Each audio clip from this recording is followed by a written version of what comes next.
सानसे समाव कास्टम बसुमतारिया आबसुनि बर' हारिनि थाखाय गोख्रों खामानि मावदोंमोन दिनै फैयै नोंथाङा दिनै एजिपि सरकार एजिपिआव हाबहैबाय दा जुदि एजिपिआ जुदि सरकार दायोबा आसामाव बर'नि थाखाय नोंथाङा मा मावगोन आं एक नाम्बार होनदों बर' जाथि आंनि थाखाय आं थैनाय जोनोम समाव आङो एजिपिआव गैयामोन फरायनाय समाव आं गैयामोन आङो जोनोमबो बिमानि उदैयावबो आंनि आइयाबो बर' आफायाबो बर' आङो आइनि मेगननि मोदैखौ नुदों बर' हारिनि मेगननि मोदैखौ नुदों बे ओनसोलनि मेगननि मोदैखौ नुदों अकल बर' होननानै नङा आं सासे मानसि मा होनो कास्टम बसुमतारि हिसाबै आसामनि गुबुन फिसा फिसा ट्राइबेल आं टिवानि ओनसोलावबो थांदों बिथांमोनाबो गोबां प्रब्लेम दङ दिउरिफोरा गोबां प्रब्लेम दङ बे हारि फिसा फिसा हारिनि थाखाय आं खामानि मावनो गोसो दङ आरो एक नाम्बार आंनि थाखाय जाथि मामाया जे बुंदोंमोन टंकेश्वर राभा हासंनि बिथाङा बुंदों मैं जन्म ट्राइबेल मरिलु मैं ट्राइबेल पार्टी हय मैं नमरिम शिब हय मैं नमरिम होनदों नङा होमबा बेनिफ्राय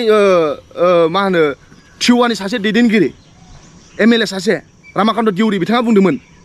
नङा होमबा एक नाम्बार मुर जाथि तारपिसरे मुर पार्टी होनदों दा आंनि थाखायबो आं बर' हारिनि बर' बिमानि उदैयाव जोनोम मोन्दों बर' बिमानि मेगननि मोदैखौ आं मिथिगौ बर' हारिया आंनि थाखाय एक नाम्बार पार्टीया आंनि थाखाय दुइ नाम्बार जेरावखि थाया मानो आं गावखौ हारिनि थाखाय खामानि मावगोन आरो हारियानो आं बयनिफ्राय देरसिन आरो गाबोन समफोर जुदि आं जि राजखान्थि दोलोआव थाया मानो बे राजखान्थि दोलोआ जुदि पावाराव फैयोब्लाबो बे ओनसोलनि गोग्लैसोनाय हारिनि थाखाय खामानि मावखागोन गुबुन फिसा फिसा ट्राइबेल हारिफोरनि थाखाय खामानि मावगोन जायनाखि जोंनि दैदेनगिरिफोरा नायसनाखै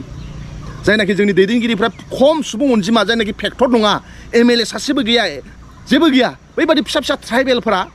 दिनै बिराद बिथांमोना हारांखुल जाथि दं हारांखुल ट्राइबेल आसामाव दिमा हासावआव बिथांमोननि जाना रावबो भइस बुङा रियांफोर बिथांमोननि जाना रावबो भइस बुङा नङा होमबा दिउरिफोर नङा होमबा फिसा फिसा ट्राइबेलफोर दङ बिथांमोननिबो जानाबो जों खोथा बुंनांगोन आरो बर'फोरखौ होनो big brother of the tribal community होनना सामोनो दा ओंखायनो जोंनि माखासे हारिनि दैदेनगिरि बिथांमोना एबसुआनो जा बा बिटिआर खुंथायानो जा बिथांमोना फिसा फिसा ट्राइबेल हारिखौबो नायस'नो नांगोन जायनाखि फिसा फिसा अनजिमा खम सुबुं अनजिमा रियांफोर दं बिजेपिआव आथिखालाव गोबां हाबनायखौ यास नुदों नाथाय आं साफ्रोमबो जाय बिजेपिआव हाबदों बेखौनो आं खावलायनो सानो जे बिजेपिनि आइडिअलजिया मा बिजेपिआ मानि थाखाय जोनोम जादों बिजेपिनि आइडिअलजियानो जाहैबाय मा होनो वान नेसन वान लेंगुवेज आरो वान रिलिजन भारताव मोनसेल' मा होनो धोरोम जानो नांगौ हिन्दु मोनसेल' लेंगुवेज जानांगौ हिन्दी नङा होमबा आरो मोनसेल' नेसन जानांगौनो दा भारत देशआ गुबुन गुबुन हारि माहारिजों थानाय मोनसे देश नङा होमबा जोंहा मोनसे आलदा भाषा दङ जोंहा मोनसे आलदा धोरोम दङ आरो धोरोमा भारतनि संबिधाना बे टटेलि एगेन्स्ट बिथांमोननि आइडिअलजिया भारतनि संबिधाना मा बुंदों भारताव जोनोम मोननाया साफ्रोमबो मानसिफोरा गावबा गाव मोनसे चइस रिलिजन बे मोनसे गावबा गाव चइस नङा होमबा आं मा रिलिजनजों थांना थानो मोनो माखौ कम्फर्ट मोनो बेखौ थांना थानाय गावनि मोन्थाय नङा होमबा आंनि भाषाखौ फोथांनानै दोननाया बर' भाषायाबो मोनसे कनस्टिटिउसनेल राइट जोंहा फोथांना दोननांगौआ नङा होमबा दा बे बिजेपिनि आइडिअलजिया जाबाय one nation one language one religion बे जोंनि थाखाय मोजां नङा दिनै जों जुदि सानोब्ला भारत देशआ मानि थाखाय थांनानै दं भारत देशआ जाबाय साउथ इण्डिया रिभिनिउ बिराद हरो तामिलनाडु केरेला आन्ध्र प्रदेश तेलेंगाना बिथांमोना गोबां रिभिनिउ हरो जों दाखालि बावैसो जोंनि दोलोनि आफादगिरि लुरिन ज्योति गगৈ आरो आं दिल्लीयाव तेलेंगानानि सिएमखौ लोगो हमदोंमोन बिराद भिजनारि लिडार नरेन्द्र मदिया बिराद पावारफुल बुङो देशनि प्राइम मिनिस्टार तामिलनाडुआव थाङोबा दिनैसिमबो गो बेक होनो तामिलनाडुआव बेसेबांबा एमपि सिट दङ सासेबो देरहानो हायाखै केरेलायाव एमपि सिट सासेबो देरहानो हायाखै तेलेंगानायाव बिथांमोना हाया आन्ध्र प्रदेशआव सासेबो एमपि गैया बिथांमोना मानोना बिथांमोना बुङो हिन्दी भाषाखौ जोंनो जाबसिनना होनो नाङा जों कम्पालसरि रिलिजनाव थाया रिलिजना जोंनि चइस होनो बिथांमोना दा ओंखायनो दिनै बयनिफ्राय जौगानाय जायगा होनोब्ला साउथ इण्डिया नोंबो थांना मोजां मोनो आंबो थांना मोजां मोनो नङा होमबा बेमार आजार जाबा साउथ इण्डिया जोंनि बाय आसामनि मानसिफोरानो बर'आनो जा गुबुन गुबुन हारि माहारिया साउथ इण्डियाआव सोलोंथाइ लाना फैदों इडुकेसनाव बिराद डेभेलप मा होनो बेंगलरा जाहैबाय मोनसे हाइटेक सिटि नङा होमबा हायद्राबादा मोनसे हाइटेक सिटि बयनिफ्राय नाम्बार 1 हस्पिटाला बिसिनाव दं बयनिफ्राय मोजां मोजां इन्जिनियार कलेजआ बिथांमोनाव दङ बिथांमोनाथ' बिजेपि सासन खालामाखैना बिथांमोना सोलोंथाइ मोननाय दिनै केरेलाया 100% लिटारेसि रेट बिथांमोना कुइसन सोङो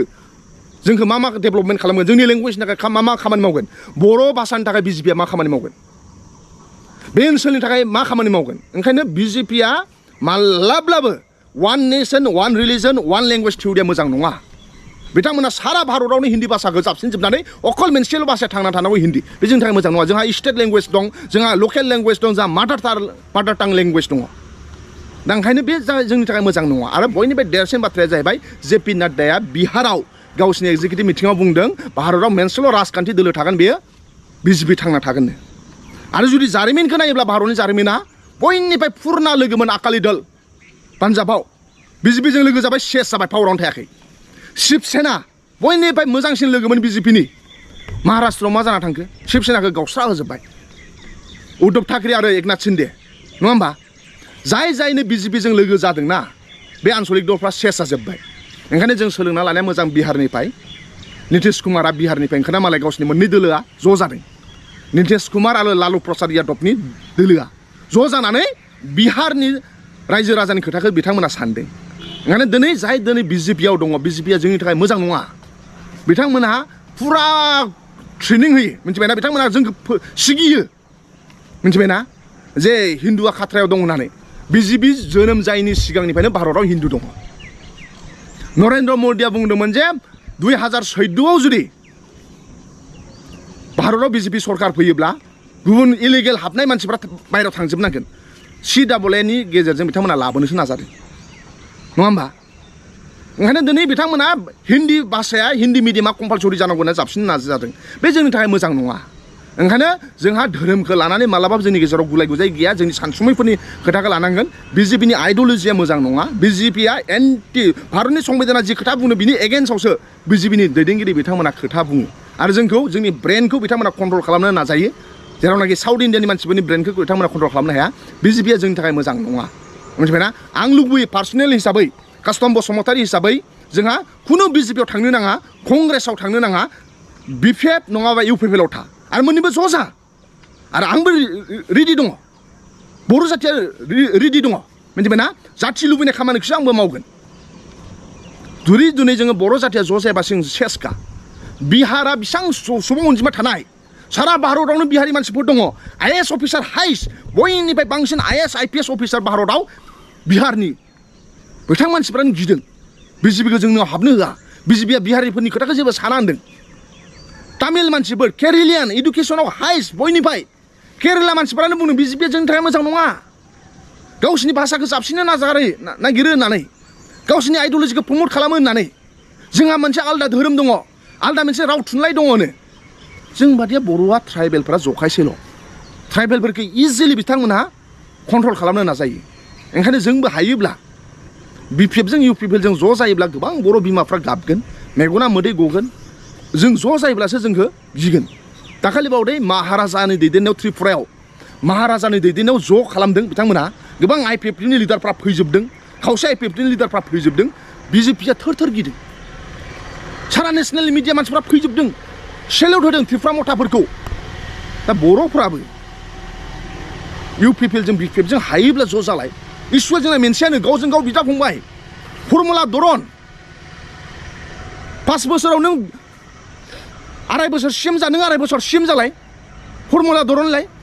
नाथिं is impossible every problem has a solution होनदों मोनफ्रोमबो प्रब्लेमनि गेजेराव सल्युसन दङ हारिया थांना थानाय नङा बिजेपि बादिजों हारिया मालाबाबो थांना थानाय नङा बिजेपिनि आइडिय'लजियानो मोजां नङा आरो जारिमिननिफ्राय जुदि नायोब्ला मा मावखो जोंनि थाखाय मोजां नङा ओंखायनो आं बुङो जायफोरबो दिनै बिजेपियाव हाबदों हयथ' बिथांमोना आइडिय'लजिखौ मोजाङै मिथियाखै बिथांमोननि आइडिय'लजिया मामोन आरो बिथांमोननि RSSआ मा मावनो नाजायो आरो जोंनि राव हारिमु थुनलाइ जोंनि मुंख्लंफोरनि सायाव बिथांमोना बेसेबां सनमान दङ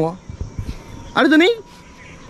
भारतनि प्राइम मिनिस्टार अमित शाहयानो होन जेपि नाड्डायानो होन क'क्राझार बड'लेण्ड ओनसोलनिफ्राय बिथांमोना जोंनि फारसे नलेज गैया जेपि नाड्डाया जेबो मिथिया जोंनि बे ओनसोलनि खोथाखौ बे ओनसोलनि खोथाखौथ' प्रमद बर'आसो मिथिगौ ना बे ओनसोलनि खोथाखौथ' हाग्रामायासो मिथिगौ ना ओंखायनो जोंसो थिग जानो नांगोन ओंखायनो हायोब्ला जायफोरबो बिजेपियाव दङ फैफिनसै नङा होमबा बे नेसनेल पलिटिकेल पार्टिया मोजां नङा सबबो आंथ' टटेल सेक्रिफाइस खालामनो रेडि दङ आंनि थाखाय दोलोआ 1 नाम्बार नङा जाथियासो 1 नाम्बार होनदों मिथिबायना जि दोलोआवनो थाया मानो जाथिनि इसु समाव अराय सम दङ आरो जोङो फिसा मानसि हिसाबै आं खावलायो मानाव गेदेर हाग्रामा महिलारजों प्रमद बर'जों ज' जायोब्लाथ' साफ्रोमबो मोजां मोनगोन जोंहा फारफ्रोमबोथिंनिफ्राय खहा जाबाय बिजनेसमेनफ्राबो जोंहा खहा जाजोब्बाय ज' गैयिनि थाखाय जोंहा जेरैबायदि खामानि मावनांगौमोन जायाखै 1500 crore एकर्डआव हरनांगौ गोनां दंमोन दासिमबो हरनायखौ आं खोनायाखै NIT गायसननांगौ दंमोन दासिमबो खोनायाखै पेरामिलिटारि जेरैबायदि जानांगौमोन मावनांगौमोन जों मावनो हायाखै गावजों गाव गोदो जों मोनसे लेखा फरायदोंमोन ना मोननै मावजिजों समान रानैनि थाखाय रुटि गुरनैखौ मावजि मोनैया आंनो एसे नांलायनायाव मोख्राया बांसिन लाब जालाङो होननानै दा जों गावजों गाव नेरलायनायनि गेजेरजों गुबुनासो लाब जालायगासिनो दङ ओंखायनो बेनिफ्राय जोङो सोलोंनानै लानांगौ गोबां सोलोंना लानांगौ दङ जों साउथ इण्डियानिफ्राय बिहारिफोरनिफ्राय सोलोंना लानांगौ ओंखायनो आं खावलायो 1 नाम्बार जाथिया आरो जाथिनि थाखाय सब सेक्रिफाइस खालामनो थाखाय सब जाहाथे रेडि जा बेखौ आं लुबैयो अब्ला ओनसोला डेभेलप जागोन फारफ्रोमबो थिंजेनिफ्राय जोंहा डेभेलप जागोन मोनफ्रोमबो सेक्टराव जोंहा डेभेलप जागोन नङाबा जों मोनफ्रोमबो सेक्टराव जों थालांगोन खौसे जायाबा आं सानो बेखौ